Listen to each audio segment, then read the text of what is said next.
Do you like classics? Well, guess what? So do I. I have 4 Christian classics that I know you are definitely going to love and you are definitely going to want to add to your Christian library. So stay tuned because that is what is coming up next.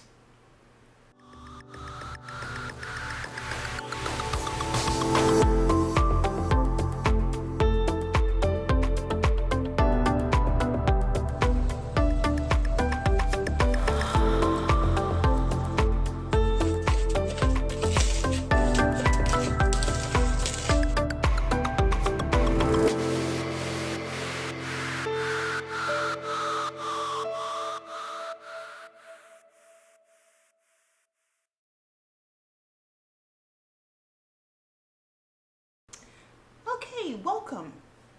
Welcome to my channel, and of course, this is Arlena's Corner, and of course, I am none other than her.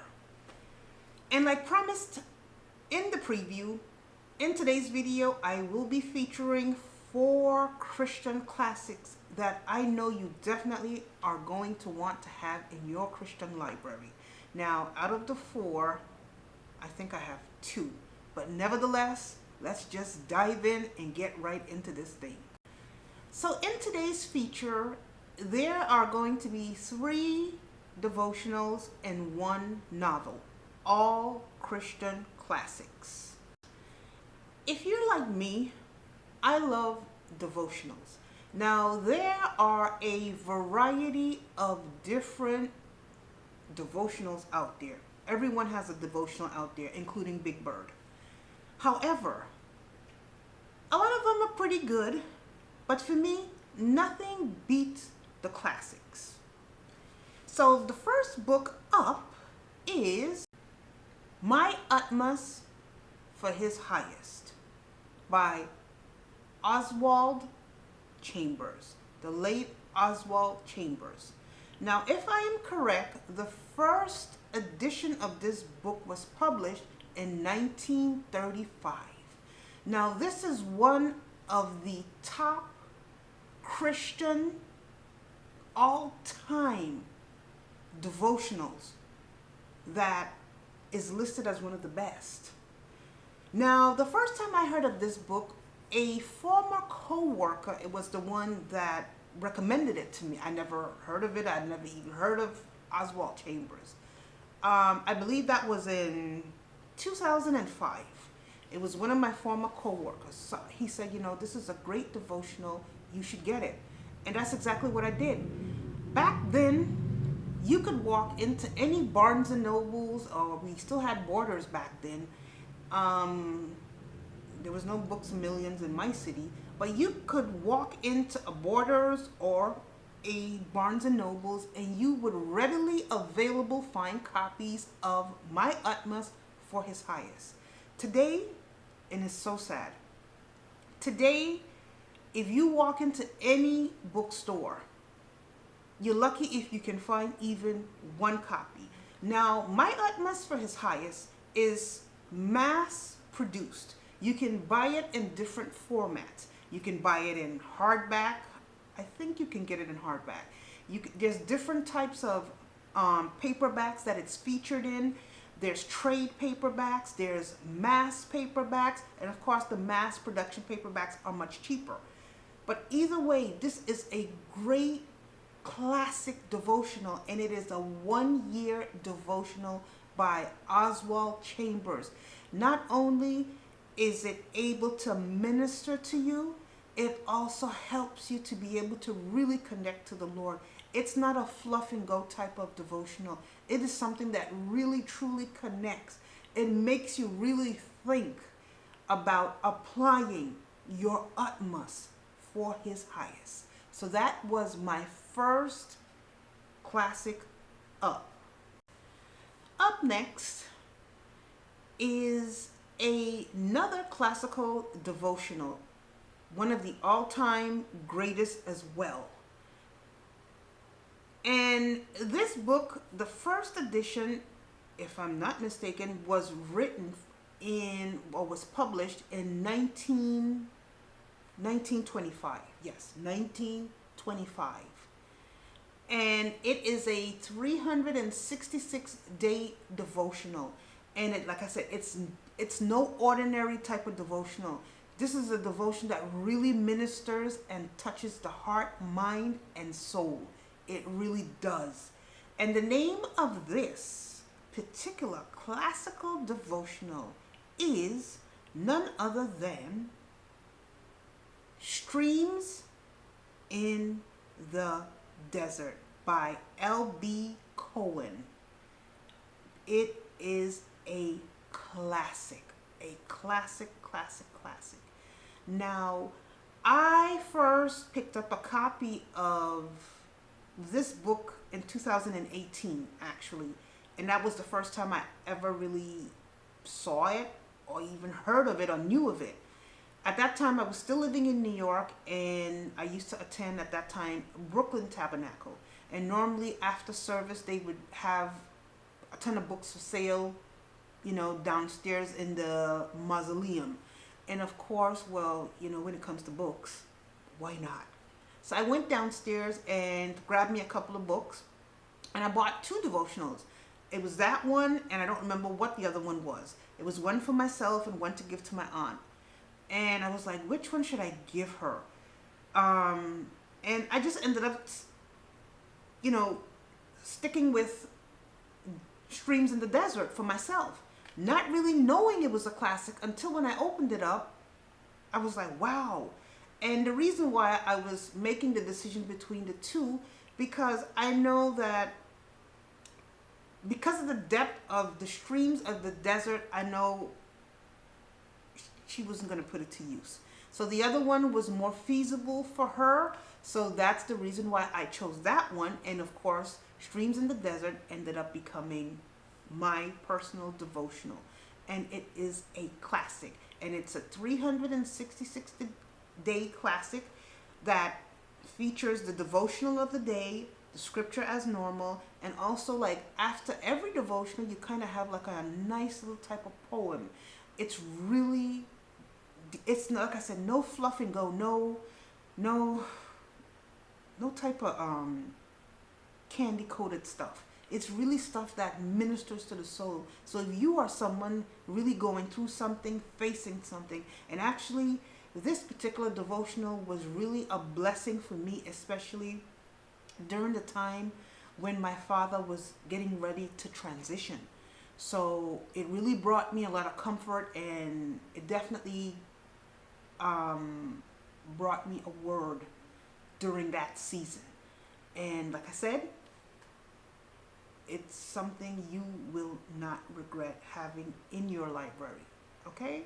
So that is the second classical devotion. So up next is another 365-day or a year-long classic devotional. Now, the good thing about these devotionals, they're all 1 year long.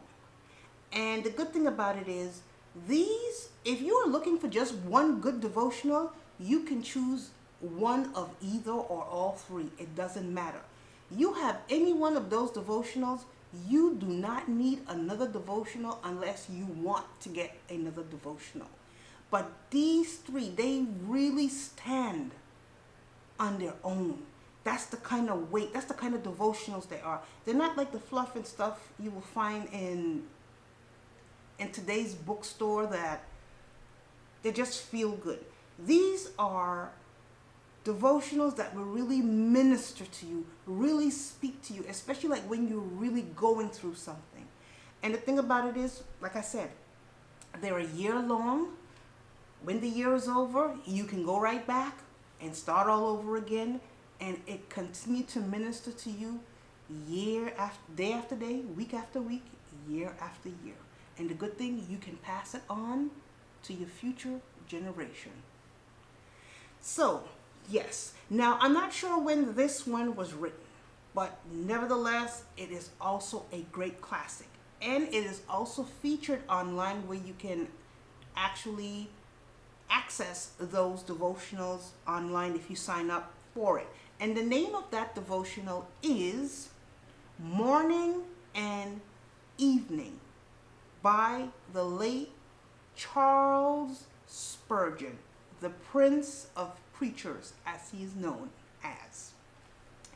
That is a great devotional. Now, the difference between this one versus the other two that I just mentioned is that you have a devotional for the morning and you also have a devotional for the evening. So basically, you're getting like a 2-for-1. So you can do it in the morning and also you have a little something for the evening, just before you go to bedtime.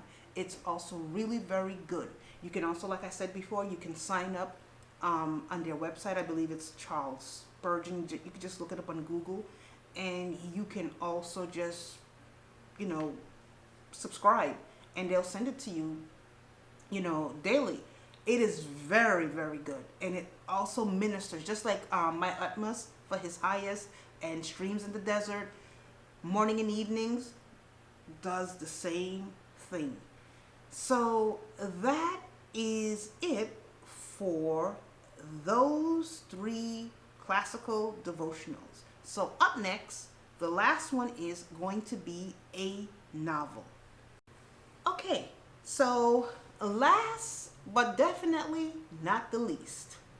Now, this was a book, I read this book in either 2003 or 2004. I had the privilege of owning this book, and I'm not sure what happened to it. Who knows? But I did reorder this book to put back in my library. I also have to reorder My Utmost for His Highest. This book really challenges you as a believer or a Christian or a child of the living God. This is no ordinary novel. This is a novel with a very pertinent and very godly message that I know can be applied today, or should be. And this particular novel was made into a movie, but Lord, the movie does not do the book justice at all. But bless their hearts. But yeah, the movie in no way, form, or fashion can hold a candle to the book. And it's mass produced. Now I've noticed that other publishing companies have jumped on the bandwagon, and they have also been producing or publishing like copies of it. So you can find this book in different mass production, different type of formats, where it'll be also at different prices. And the name of this book, and actually this book kind of started like a movement way back when, and the name of this book is, or this novel is, In His Steps by the late Charles Sheldon. This book also kind of the saying, what was it? What would Jesus do? That's where that came from. What would Jesus do? And basically that's kind of like what the premise of the book is. They're different people from different walks of life that are in different situations. They're kind of caught in different situations, and their past are kind of issues, a challenge to them to change certain things about how they do things. And how they were supposed to do this, they were supposed to ask themselves when they found themselves in certain situations, what would Jesus do? So I'm going to read you just a brief synopsis here of what the novel is about. When Reverend Henry Maxwell asked the members of his small church to pledge not to do anything, whether significant or mundane, without first asking themselves the question, what would Jesus do? He had no idea what the next year would bring. Neither did those who agreed to this seemingly easy task. One by one, their lives would change. But what they never anticipated was how their entire town would be affected. Now, the novel that has changed millions of lives can change yours as well. Discover this classic story for yourself and find out why the words penned more than a century ago are more powerful than ever. And of course, Charles Sheldon was a pastor in 1896. And when he chose to preach one Sunday night on the question, what would Jesus do? So, I kind of laughed when I heard a few years back someone was trying to copyright that slogan. You can't copyright that. So yeah, that's where that was birthed out of. What would Jesus do? It was from this particular novel that was written by the late Pastor Charles Sheldon.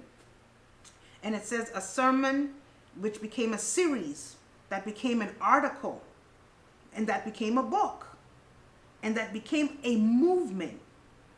And the book, to this date, has sold over 30 million copies since it was first published.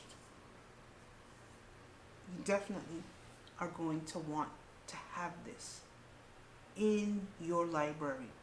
I reordered it, I think in October, so I have a copy of it back again.